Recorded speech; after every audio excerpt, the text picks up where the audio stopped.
Programa Show da Cultura, Momento Família. Com a minha amiga Rosiane Delgado, a psicóloga Rosiane Delgado, que já está aqui com a gente. Tudo bem, Rosiane? Boa tarde. Boa tarde, Eri. Tudo bem? Graças ao bom Deus, tudo em paz. Como é que foi de feriado? Tá tudo tranquilo? Nossa, muito bom, né? Dá vontade de ter mais, né? Pois é, eu já acho que o pessoal deveria fazer um projeto para toda segunda-feira ser feriado. Não sei se o patrão vai gostar, mas eu gostaria muito. Pelo menos de vez em quando é bom, né? De vez em quando é bom. E daí, hoje nós temos um tema muito bacana no programa, mas antes eu sei que você quer mandar um abraço para uma pessoa aí, não é isso? Isso. Bom, eu quero dar um oi, boa tarde a todos os ouvintes. Claro. Em especial a uma amiga muito querida que assiste e acompanha nosso programa constantemente, que é a ouvinte Idelma, lá do Luizão Veículos. Aquele abraço, continue ligada na gente. E traga suas perguntas. Verdade. Um abraço. Como é que é o nome? Idelma. Idelma, um abraço para você, querida. Obrigado pelo carinho da audiência, tá bom?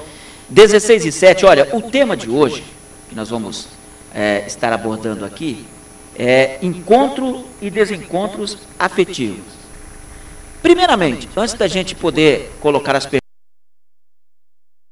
perguntas aqui, o que é o desencontro e o encontro afetivo?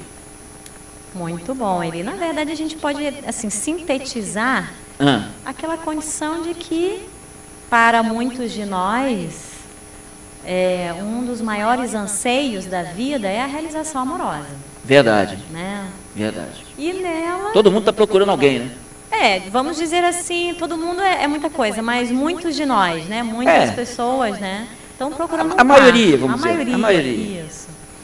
E isso porque, na verdade, esse anseio por essa realização amorosa, ela, na verdade, é algo positivo, não é negativo. Você poder compartilhar e você poder trabalhar a sua maturidade afetiva sexual, é importante você ter um parceiro para poder trabalhar essa maturidade. Olha, o desencontro seria o quê? De repente uma decepção amorosa? Quando a gente pensa em encontro, é quando de algum modo, o encontro e o desencontro foi a tua pergunta, né? O encontro é quando você, na verdade, tem um flerte com alguém e esse flerte há uma correspondência. Então, aquelas duas pessoas, de algum modo, elas se encontram, elas conseguem uma atender mais ou menos a expectativa afetiva uma da outra, então a gente pode considerar que houve um encontro afetivo. E o desencontro é quando essa situação oposta.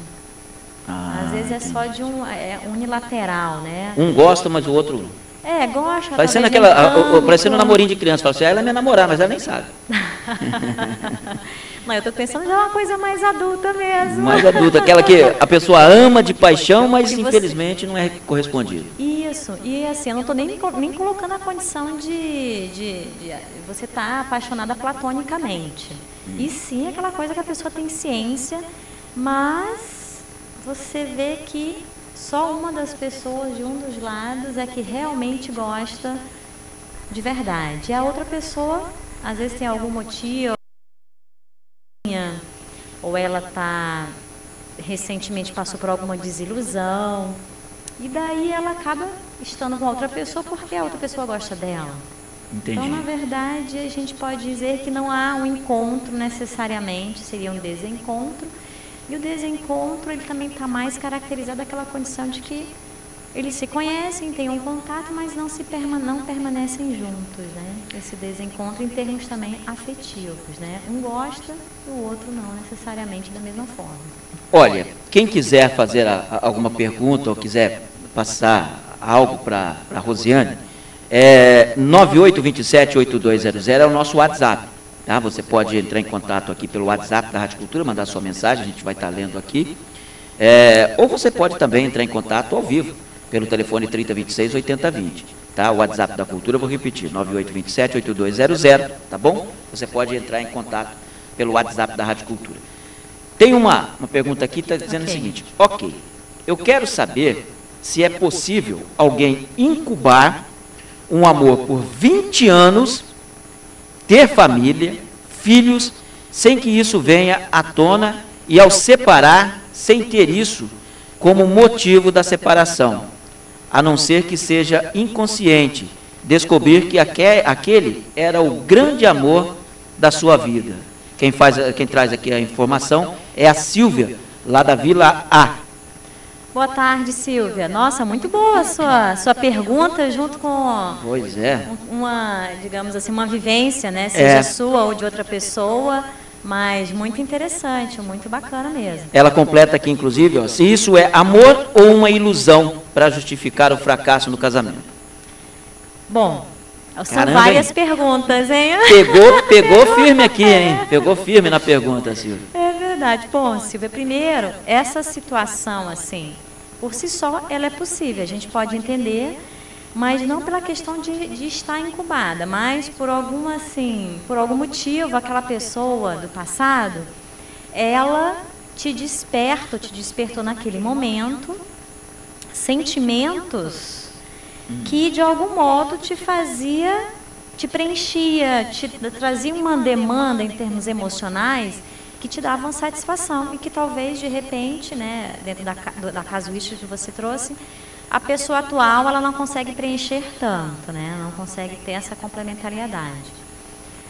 Por outro lado, a gente pode entender o seguinte: tem que avaliar caso a caso. Então, a pessoa, é importante ela estar com bastante assim, pé no chão para ela não se deixar levar por essa, digamos assim, fantasia de que realmente era o grande amor da vida dela, porque a gente só vai saber mesmo quando a gente estiver lá no tete a tete com a pessoa no convívio para ver se realmente era isso. De qualquer outra forma, fica ainda no âmbito da fantasia. Será que é? Será que não é?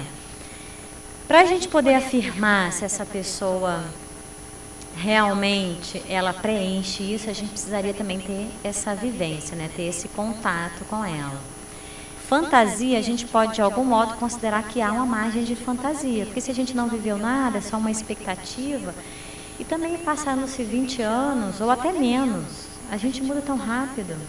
Às vezes você vai ter um contato novamente com aquela mesma pessoa que você conheceu no passado, e as duas pessoas não são mais as mesmas, elas mudaram. Essa mudança ela pode favorecer uma convergência em termos de interesses, de valores, de afinidades, ou acentuar, né, as diferenças, as divergências. Aí teria que realmente ter esse contato, mas é importante investigar. E uma coisa muito séria ali, é que às vezes as pessoas elas entram muito nessa fantasia. Pois é, isso eu queria perguntar para você agora. Essa questão de ficar alimentando algo que você... eu desejo, eu quero, mas você... Mas não é concreto. Não é concreto. É um perigo. Nossa, isso é na verdade, eu digo que é um mata-burro muito sério.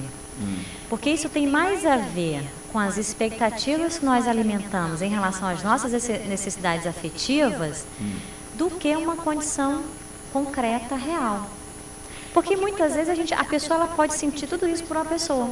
Então vamos considerar assim, ela conheceu alguém, ela passou só a conhecer, assim, teve um envolvimento, né? Um envolvimento com a pessoa, não necessariamente concretizou um relacionamento, né? Mas teve um envolvimento com a pessoa e aquilo foi suficiente para ela se inundar de amor pelaquela pessoa, pelo outro. Contudo, a gente pode entender que o outro, às vezes, não teve aquela correspondência, não teve aquele mesmo sentimento. Isso que a gente de repente de paixão e não amor, porque paixão é uma coisa, amor é outra. Pois é, mas aí é tem uma diferença, não tem? Tem uma diferença, mas tem a ver também com a condição do quanto que a pessoa projeta aquela situação. Às vezes aquela pessoa realmente, dentro daquilo que você se envolveu com ela conseguiu atender às suas necessidades afetivas, sexuais, e aquilo foi muito gostoso, muito prazeroso.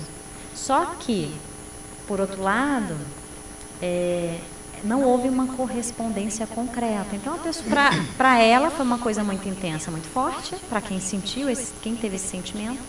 E para outra pessoa, aquilo foi mais uma situação assim, conheci uma pessoa legal e tudo, mas apenas isso. E aí a grande questão é, como é que você vai lidar com esse seu próprio sentimento, né, Eli? Como é que você vai lidar, você amar demais uma pessoa e ela te amar de menos? É complicado. Olha... depois do intervalo comercial já tem uma outra pergunta aqui, outra pancada, hein? Tem outra pergunta forte aqui também. E deixa eu mandar um abraço. Olá, sou a Cecília da Santa Rosa. Eu e minha neta, a Ana Júlia. Oi, Ana Júlia. Oi, Cecília, tudo bem? Estamos ouvindo a Rádio Cultura. Maravilha, obrigado pelo carinho da audiência. Depois do intervalo comercial tem uma pergunta aqui, meu amigo. Complicado. Mas eu vou trazer essa pergunta daqui a pouquinho, depois do intervalo comercial. 16 e 17, a mulherada está perguntando.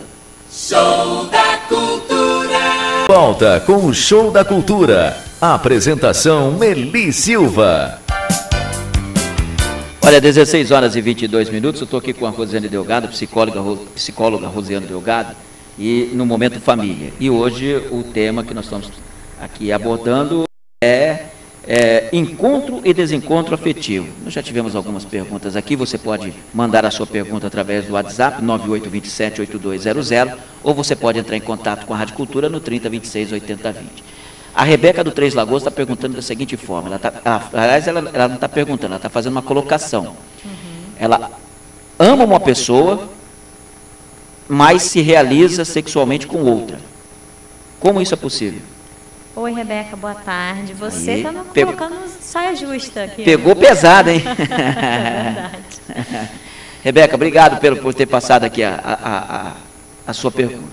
Então, na verdade, a questão dela é que ela ama uma pessoa e convive com outra em termos sexuais. É isso? Sexuais. Ela diz que ela se realiza sexualmente com uma outra pessoa. Em que pese ela ama. Ame. Claro. Talvez o relacionamento que ela tem, ela ama a pessoa que ela tem o relacionamento, mas ela se realiza com outra. Isso pode acontecer, né? Tanto que está acontecendo no seu caso. Agora, não é uma condição que a gente pode dizer assim, que é uma condição que ela vai durar muito tempo, que de algum modo vai precisar haver uma definição. Como eu assim não conheço qual é a história especificamente, a gente vai colocar algumas hipóteses aqui, tá, Rebeca? Bom, se a pessoa vive num casamento, né, vamos supor aqui, e há uma questão de que o marido não consegue, de repente, ter relações com a esposa, né, não consegue atender. E ele, por um período, né, e ele abre a possibilidade de uma infidelidade consentida. Por um determinado tempo, eles combinam, vê qual é a situação, vê que não tem jeito, de repente é uma alternativa para tentar manter o casal feliz, junto, né? Para que ela não seja infeliz. Isso, e isso é uma condição também temporária. E também os dois vão ter que ter muita maturidade para bancar, né, uma decisão como essa. Então, isso é uma situação. A outra situação que muitas vezes acontece entre os casais é a condição de haver a infidelidade ou um caso de um relacionamento extraconjugal e que, às vezes, se ele entra numa condição eventual, aí esse casal vai ter que ver o que está acontecendo entre eles para poder entender por que outra pessoa entrou e ficou no meio dos dois, né? A Cláudia do Campos Iguaçu, inclusive, está mandando aqui a seguinte forma, não é uma pergunta, ela está fazendo uma afirmação. Ela está fazendo que ela está dizendo que ela passa por um problema quase semelhante a esse, só que ela acha que quem ama de verdade não precisa buscar subterfúgio fora. Isso, aí eu vou estar complementando minha pergunta. Isso é muito bom, viu, Cláudia, você ter colocado isso aí. Mas só para fechar a pergunta, né, a anterior. Então, dentro disso aí, a gente pode pensar também o seguinte. Aí a pessoa, ela tem essa situação de uma relação extraconjugal, algo temporário, a gente pode entender que está tendo um problema nessa relação e problema significa o seguinte, ou eles vão ter que resolver, ou vai chegar o momento de haver uma separação, porque não tem como perdurar isso. A outra situação seria o seguinte, um arranjo, digamos que permaneceu, então é como se a pessoa vivesse e tivesse duas famílias ou duas casas. Certo. Se houve esse arranjo, por que então, né, não resolve a situação? Aí a gente entende que o arranjo ele existe para sustentar a primeira relação, que é uma situação também muito complexa, que a gente entende que de algum modo os casais, algumas pessoas, elas resolvem se submeter a situações como essa para manter a qualquer custo uma relação que muitas vezes ela já acabou há bastante tempo, né? E fica nessa Vive situação. só de fachada. Às vezes acontece isso, né? Só que a gente pensa o seguinte, eu concordo com a Cláudia, que no momento, porque o amor não é só a questão do sentimento, mas é o comprometimento também com aquela pessoa, o quanto que você se compromete com ela. E a fidelidade é algo importante, porque de algum modo é um compromisso que você estabelece e é uma forma de dar segurança e passar segurança para o parceiro. Quando se tem essa condição de um compromisso, de dar segurança, essa fidelidade. Então, não vejo assim que seja possível manter uma estabilidade, uma condição harmônica, considerando a nossa cultura, né? Monogamia, Brasil, claro. Dentro da cultura ocidental. Essa condição, né, de haver, a pessoa tá tendo relações, né, envolvimentos com mais de uma pessoa. Porque, no final de contas, ela pode se perguntar, afinal de contas, a quem eu estou me dedicando? Eu estou, de fato, realmente tendo um relacionamento com profundidade com alguém? Eu estou trabalhando a minha maturidade afetiva sexual? Para se trabalhar uma maturidade afetiva sexual, ela precisa ter um parceiro. Porque você vai trabalhar com aquele parceiro a tua condição de conhecer com profundidade aquela pessoa. E o quanto que realmente você se disponibiliza e está disponível para aquela pessoa. Tem que ser, de alguma forma, algo mais natural essa doação. Tanto se disponibilizar para doar, quanto para receber também ajuda. E se existem mais de uma pessoa, ou se a pessoa tem mais de uma relação, isso fica muito comprometido, e os valores são outros. Entra aí questão de filho, família. Geralmente dá problema, né? Geralmente aí tem essa questão. Olha, o assunto ele é realmente espetacular. E eu até vou pedir para a Rosiane para a gente estender esse assunto para a próxima quarta-feira também. Até porque, com certeza, vai pintar outras perguntas aqui. E eu vou já selecionando as perguntas para poder passar para a Rosiane. Vamos dar uma estendida nesse assunto na próxima quarta-feira, Rosiane? Vamos. Então, para dar uma fechada aqui hoje em relação a essas perguntas, a gente pode entender o seguinte: o que fragiliza a relação? Então, na hora que você está no envolvimento afetivo com alguém, você vai estar trabalhando a questão do respeito, do lidar com as vulnerabilidades e as tensões do outro. E, no momento em que você tem essa confiança, tem essa segurança com essa pessoa, e ter aquela certeza, digamos assim, uma certeza não tão previsível, mas que você pode contar com aquela pessoa, é muito mais fácil, digamos assim, é menos difícil, né? É menos difícil você trabalhar e lidar com essas vulnerabilidades, essas tensões que todos nós temos, né, no nosso dia a dia. Maravilha, 16h29. Dá um tempinho aqui que eu tenho que passar o giro pelo mundo, para a gente voltar para falar a respeito do projeto. 16h29, eu vou para o Giro pelo Mundo. Giro pelo Mundo. Os fatos do momento das principais agências de notícias e na rede mundial de computadores. Um terremoto de magnitude 6,3 atingiu... 16 horas e mais 35 minutos, 16h35. Ô, Rosiane, vou falar a respeito do projeto. Tem um projeto bonito pela frente aí. Esse projeto eu tô achando muito bacana, hein? Então, estou esperando aí, faltam algumas vagas para o pessoal se inscrever aí no grupo de reflexão para jovens. Grupo de reflexões para jovens. Isso, esse grupo de reflexão nós vamos trabalhar a questão da autonomia dos jovens, ver as dúvidas, por que eles pensam em relação ao futuro, quais são os planos. Então, o objetivo o que é, Elia? Não deixar esse jovem ocioso, esse jovem inseguro. A proposta é diferente, é buscar o que está impedindo dele poder vislumbrar essa perspectiva de futuro, porque, na verdade, tem que aproveitar enquanto está jovem para poder construir planos, trabalhar, fazer projetos. E é uma questão de orientação também para o jovem hoje em dia, que daqui a pouco ele vai para a faculdade e ele fica na dúvida, será que eu estudo medicina, será que eu faço o quê, será que eu faço aquilo? Muitas vezes, eu vi até uma matéria esses dias, e é bom tocar isso contigo, eu vi uma matéria esses dias, a influência dos pais na profissão dos filhos. Muitas vezes os filhos optam por aquela profissão porque o pai influenciou, e o correto não é isso, né? O correto é você dar o suporte e você procurar orientar, mas a profissão ele tem que ver qual que ele gosta. Isso, né? E às vezes até influencia, mas assim, indiretamente, mas a imposição, ela realmente é ruim. Imposição não, né? Ele tem que descobrir, porque ele tem que correr, para ele poder se motivar a correr atrás, né? O pai já impõe o time que o filho vai torcer, não vai querer impor também uma profissão, pô? Aí fica complicado, né? Aí complica. Mas então, pessoal, a primeira turma vai acontecer agora dia 6, sexta-feira, da 1 às 15 horas, e a segunda turma dia 7, sábado, das 14 às 16. Então, são 7 sessões, está super em conta. Nós iremos, nessas 7 sessões, trabalhar essas questões com os jovens. O valor é R$ 385 às 7 sessões, então está muito barato, vale a pena poder já chegar novo ano de 2016 aí com novas perspectivas de futuro. Então ligue, entre em contato para poder fazer sua inscrição. Meu telefone é o 9901-2117. Estou esperando a ligação de vocês para a gente poder fechar aí. São turmas pequenas, de no máximo 7 adolescentes. Com certeza, eu estarei. Se Deus quiser. Isso mesmo.